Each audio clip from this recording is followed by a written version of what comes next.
You're very welcome to another episode of the Scaling Your Business podcast. For this episode, I am joined by Ronan O'Brien, the founder of Zatori Results. Ronan, you're very welcome to the show. Thanks very much for having me. So, typical fashion of this show is we go back to chapter one, work away from there. What I mean by that is we start at early influences and naturally work away from there. So, you grew up in Dublin? Yep.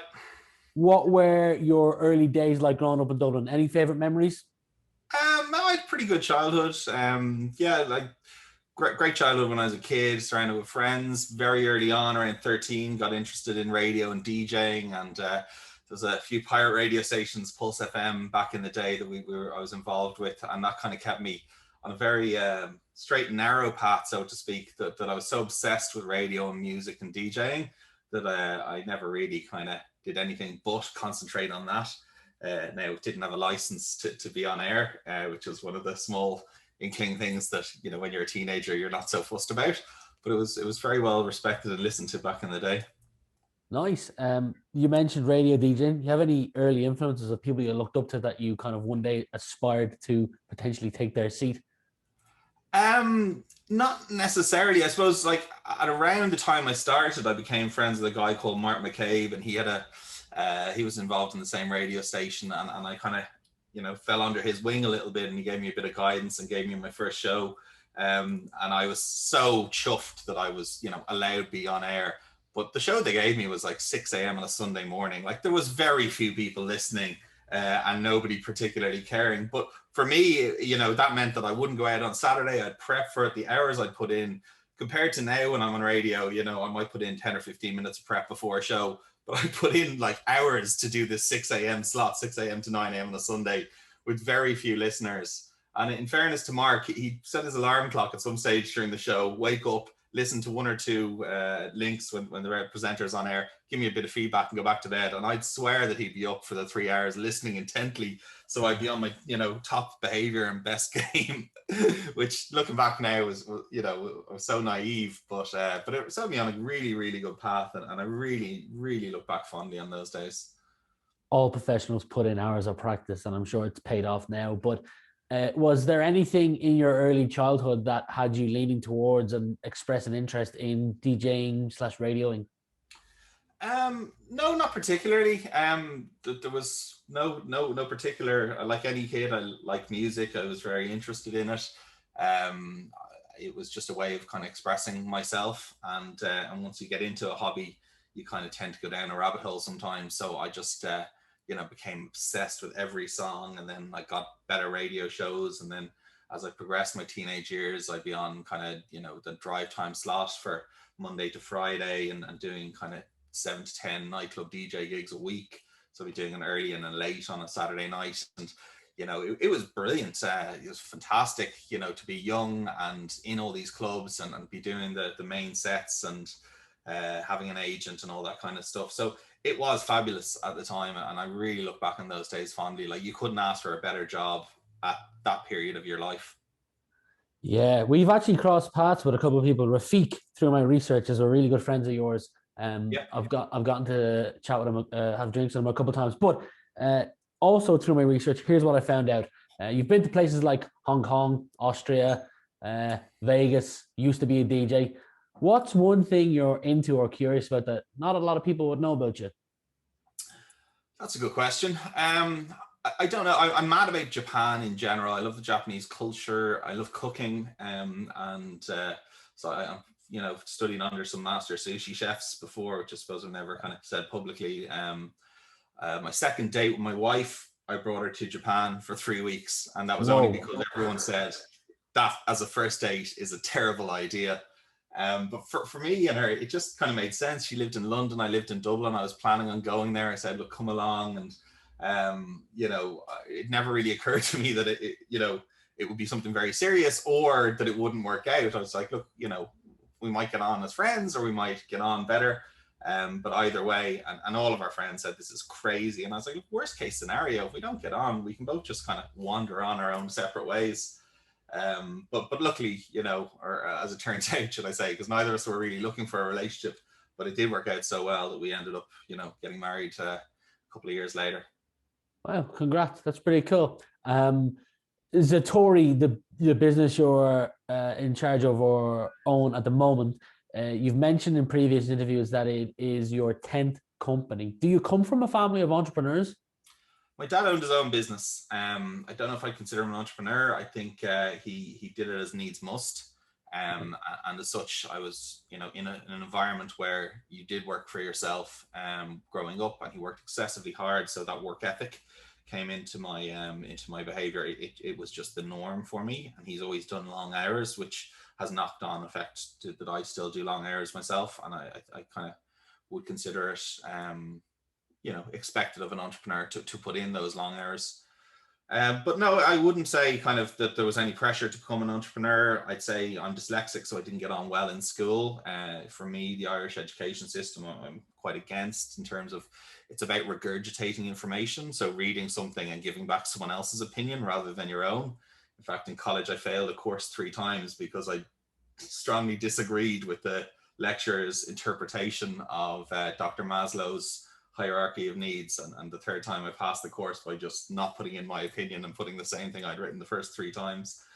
So we had a bit of a battle of wills there, but I knew I was never going to get the top job working for someone else, because of the fact that I'm not educationally first honors. I'm in the half of the class that makes the other half look good, and so it made sense to me to work for myself, and for the freedom as well of time. I think it was quite important to me that if you're working for someone else, you don't get that.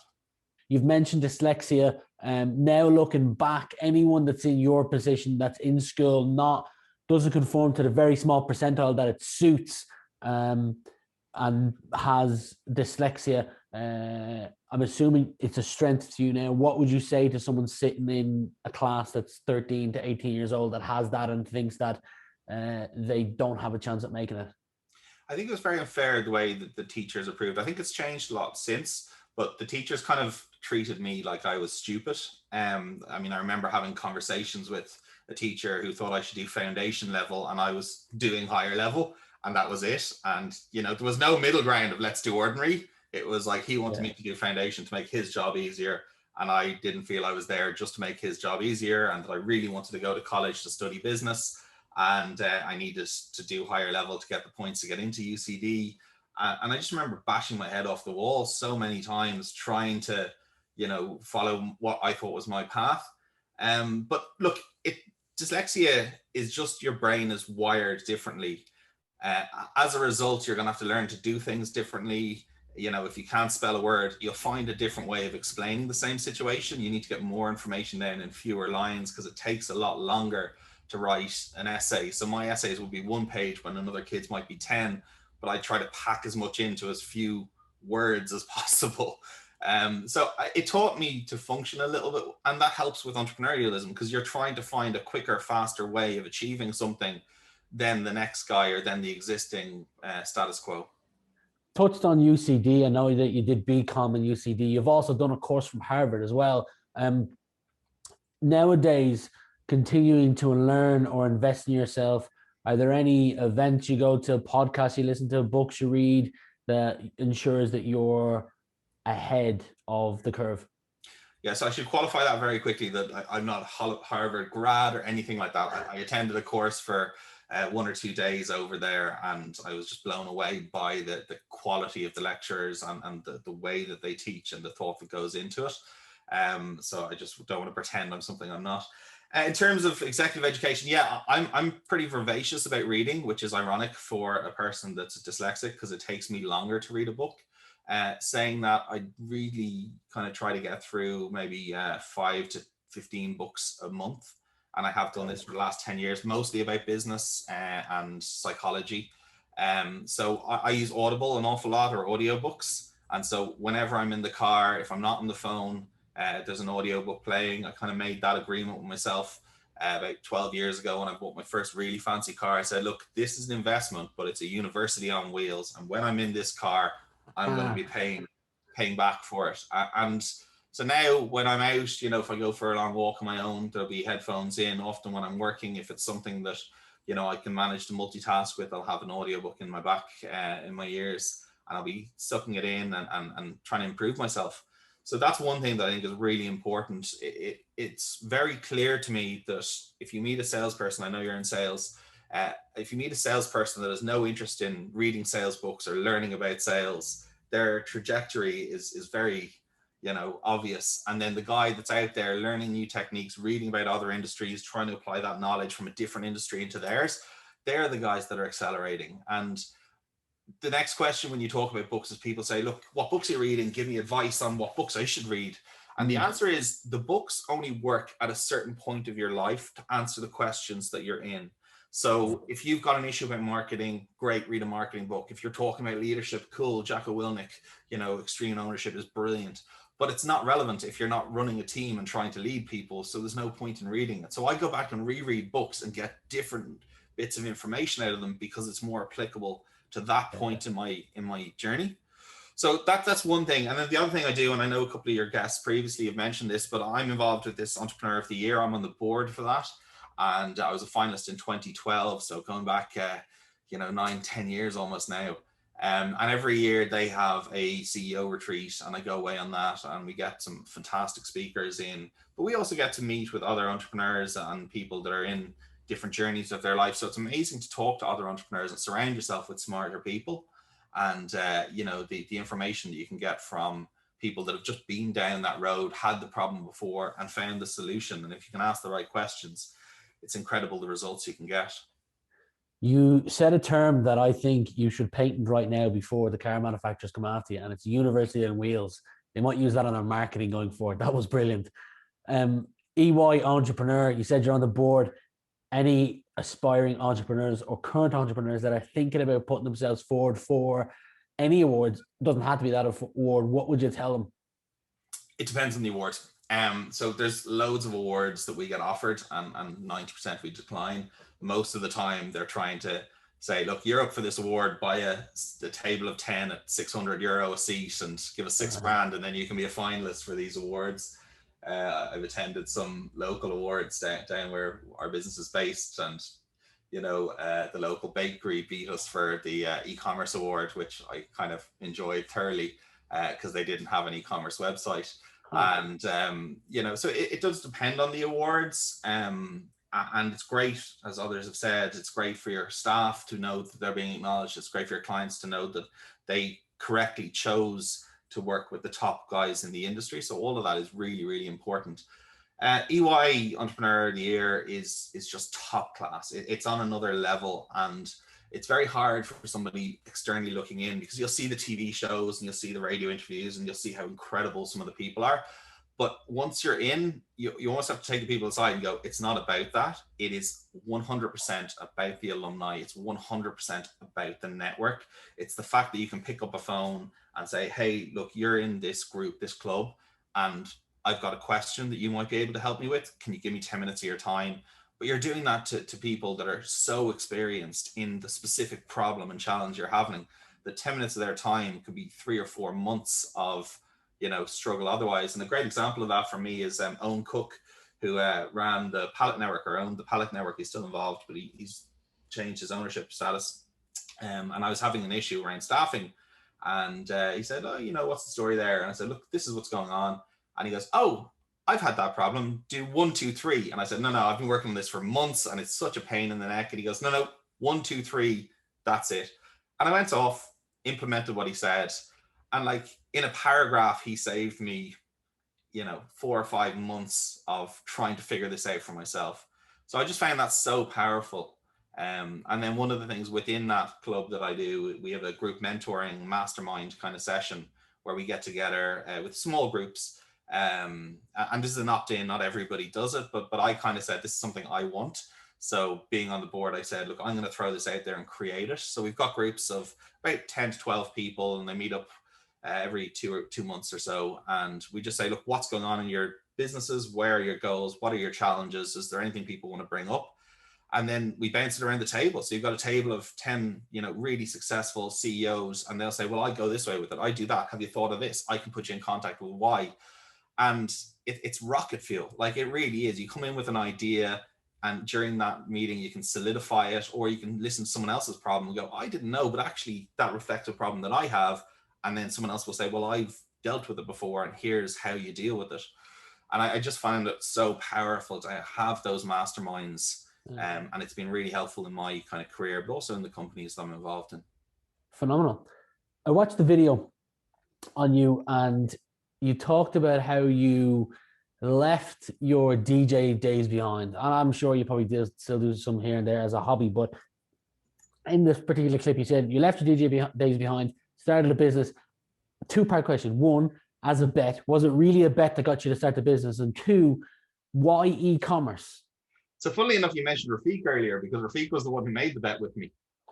So the two of us were DJing in a nightclub, and it was a really big club out in Swords. I think it was about 1,200 to 3,000 people at the time that were going to it. And it was Halloween, and we wanted to go the extra mile. So we had the big stage set up, and we wanted to wear costumes. Ironically, we wanted to wear costumes with huge heads on them, which in hindsight, given how sweaty those gloves can get, you'd melt. Yeah. But that was the naivety of it. And there was nowhere that we could get the type of stuff we wanted in Ireland. We knew that, you know, people wanted to go out and party, and these kind of clubs were ideal for costume parties around Halloween. But so he had a lot of technology knowledge, and I kind of said, look, I've got this other telecom thing on the go at the moment, and I'm DJing an awful lot. And I had a full-time job as well, working with my father. And I was just like, I don't have time. He said, look, I bet we could do this. Like, you know, you're always saying you're interested in business. Like, why don't you just go and start this? So yeah, so we did it for a bet. I won the bet, thankfully. But I guess the real win was having taken the leap, the rewards of actually owning the company. Amazing. And what continues to drive you at this present time? I like the challenge of it. So I love running the business. I'm not the CEO. Recently, I stepped down for a period. I've been CEO for about 12 years, and a new guy, Steve Kyo, has come in. He's the interim CEO at the moment, just to give me a break from what I was doing. I also wanted to see how does the business function under another leadership status. So it's very interesting, because you can own a job if the whole business revolves around one person. But if you can step away and put someone else in your job, then it's a business entity on its own. And I really wanted to see, could it stand and even accelerate, do better without me being in that position. So it was a fantastic experiment that's paid off really, really well. And most of that is down to the fact that we chose really well with the new CEO, who's incredibly talented. But look, I enjoy what I do. I enjoy starting up businesses. I'm doing a little bit of angel investing. I'm enjoying kind of mentoring the CEOs who are on the early path of the journey that I've already been on.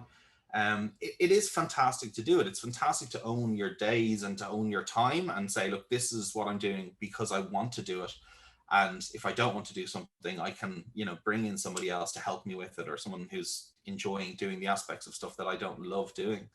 So it's incredibly freeing, but at the same time, incredibly challenging to be an entrepreneur. It's not easy. The hours are ridiculously long, and people don't appreciate when people kind of say, look, I'm working 100-hour weeks. That they don't appreciate that really looks like on a day-to-day basis. If you divide 100 by 7, you know, you're talking 16, 18-hour days. Some days, occasionally, you work through the night and just power on through. It has to be done. But then ask any single mother or single parent out there, you know, you're not getting 8 hours sleep if you're a single parent. You've got these responsibilities. When the baby cries, you go to it. It's exactly the same analogy for a company. When there's an emergency, a fire, you put it out. When there's something that needs taken care of and attention and TLC, you get on it and you do it. And you do it out of, you know, love and wanting to do it. It's no big kind of, you know, when your kid cries, you don't go to it out of servants or, you know, with any kind of hatred about it. You're like, oh, I want to soothe you. I want to get this done. I want to win. I want to enjoy the time with it. Yeah. If I had to pick one of 3 words to describe you, or 3 words to describe you, one of those words would be networking. You seem to be great at networking. What's one challenge, how do I phrase this? What's one challenge or objection you've come up against in the last, let's say 12 to 18 months that you didn't expect to come up against, and how did you overcome it? It's a good question. I'm not sure how to answer it, to be honest with you, because every day I come up with hundreds of challenges, and that's what entrepreneurialism is. It's being a small, nimble company that, you know, finds loads of hurdles and then jumps over them.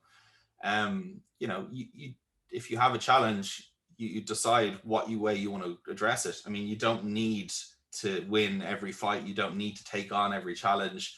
You know, if you meet someone in a networking scenario and they're no crack or they're rude or whatever. Like we've fired companies we've worked with recently just because I don't like the rep. And I was like, life is too small. I'm not going to spend any more time on the phone with this company. Like, we're spending 7 figures with this company and the guy is rude to me. I was like, fine, we just go find someone else to work. The company itself is great.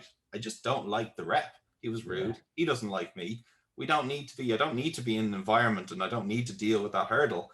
So we'll take our money, we'll go elsewhere, and we'll go back to that same company in a few years if, the relationship gets better, if that guy learns a little bit more about sales, or if a new guy comes in, which is more likely.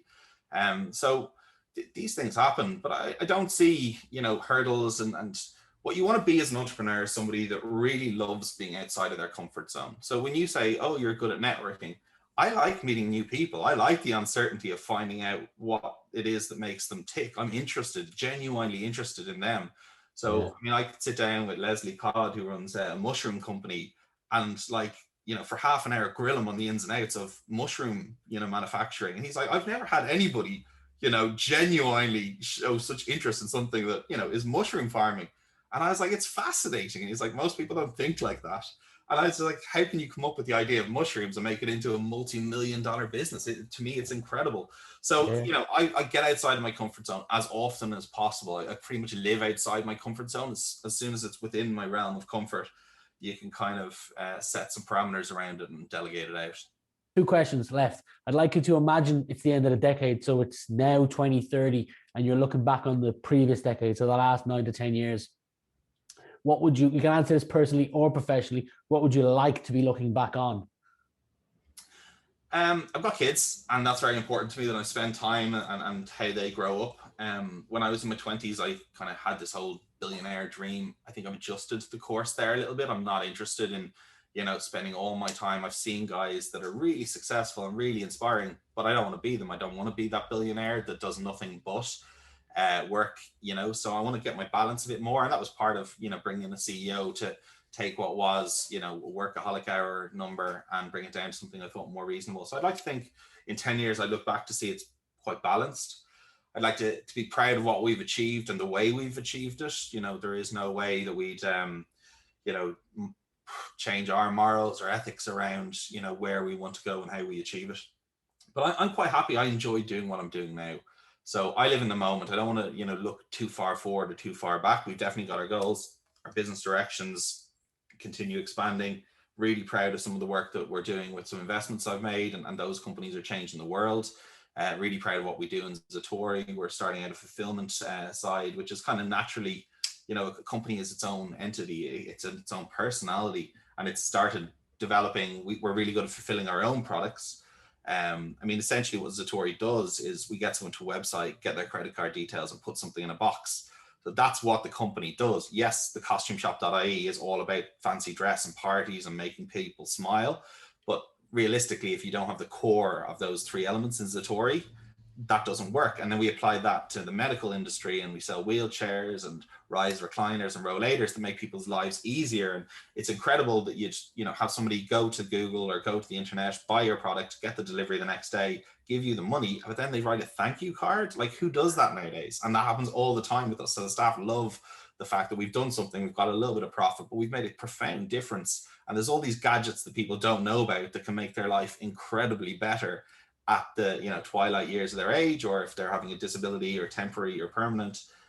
So I love doing things like that and finding angles to add value. And once you add value in society, the money flows naturally afterwards. I'm going to sneak in an extra question, and it's you've got a number of different business sectors on your website here. You've already talked about the mobility shop, the costume shop. You've got, or at least you had a trophy shop, pet shop, amongst many others. How do you identify a segment in the market and go, I want to set up a shop for that? Yeah, it's a really, really interesting way that we approach this. So we'll first of all decide, we'll try to be our own customers or assume or create demand. So is there demand there? Do people want these products? And what does the competition look like? What we're trying to find is a gap in the market. So there might be, there's other people that make trophies, but buytrophies.ie just does it very well. So we're cheaper, we're quicker to turn the stuff around. And it's about, look, we want to reward people. So if you run a big company and you give, you know, if you're at Google or Facebook or something like that, and you give your staff a €500 bonus, they'll add that to a pile of money that you've already given them and go, great, I deserve that. Whereas if you hand a trophy, and the trophy might be 40 or 50 euro, they can put that proudly on their mantelpiece at home. And when the wife says, look, you're useless, they go, I've got a trophy here that says otherwise. So it's an incredible way of just saying, look, we really do appreciate and understand you. It adds value. It shows, you know, employees, and it shows the kids that win the medals, that they're so valued. It physically, you know, puts something tangible in their hands, rather than just saying, look, we appreciate you, and here's some of the money that comes in. And it's always very funny to me to see some of the out there trophies that come in. So we had one trophy a couple of years ago where the dad was like really keen to get the trophy out. It was like, congratulations, grounded for 3 months. And he had a trophy made up to give to the kid on announcement of, you know, whatever he'd done wrong. And I was sitting there going, oh, that's brilliant. Like, and we often get grannies making one medal for their kid to say, you know, grandson soccer player of the year. And, you know, that's what it's about. It's about adding that little bit of happiness, that little bit of value. So what we do is we see, is there demand? Are people going into, you can go into the keyword tools in Google and see, are people typing this kind of query in? So is there customers out there looking for these products, you know, and is the demand being met? So very quickly you can say, look, this is how many people are looking for it. This is the competition. This is the power of those competitions. So here's what we think we could do better. Here's where we think we could fit in the market. You can do an analysis, get a market gap done very quickly, and say, look, there is a huge opportunity, or there's no opportunity. So to go back to the Buy Trophies one, when we launched the website, 6 minutes after we launched, we had our first sale, and it was for over 250 quid. And we were impressed because, you know, the average person should take more than 6 minutes to go to the website, fill in the trophy engraving details, and check out. So, you know, once you get going, you really can, like, I don't take as much risk as people think I do, but every time I start a new business or invest in a new business, people are saying, that's very risky, that's not going to work, that's not going to work. And I was like, no, I've done my homework already. Like, this is, you know, it might not be the biggest thing in the world, but it's definitely not going to fail. Yeah. So it's an interesting approach to kind of use the data that's available there to establish the market demand, rather than just build it and they will come and attitudes. And I see a lot of that. And you know, for me, it doesn't work. It's too high risk. So I think if you do it correctly and safely, you can de-risk things very quickly. Your house is burning down, but your loved ones are all safe, and you can only save one item. What one item is that going to be? I don't know. I'm not really that attached to material stuff. I mean, there's very little that I couldn't buy again. So you know, it'll be something for the kids or whatever. You know, I might be bad enough to say it's my laptop, but obviously I could just buy a new laptop and restore it from the cloud. I spend an awful lot of time with, you know, my computers and working long hours. No, I don't think I have a particular, you know, one item that can't be replaced. I definitely, you know, I enjoy my cars. I enjoy, you know, we have a really nice house here, but there's not, you know, it is all about people and relationships. I would obviously want my wife and my kids to be safe and them have whatever they need. But, you know, what I have is the knowledge. I could start again. I could lose everything tomorrow and I'd be fine and, you know, back and established within a year, doing well for myself. And it's not impossible that these things will happen, that companies can collapse, especially if you're, you know, you want to be going fast enough that you're outside your comfort zone there, that it's a risk. But no, material things, not really bothered. Ronan, I've had a true pleasure getting to know you a little better over the last 32 minutes. And I wish you nothing but the best going forward. Thank you for your time today. Thanks very much.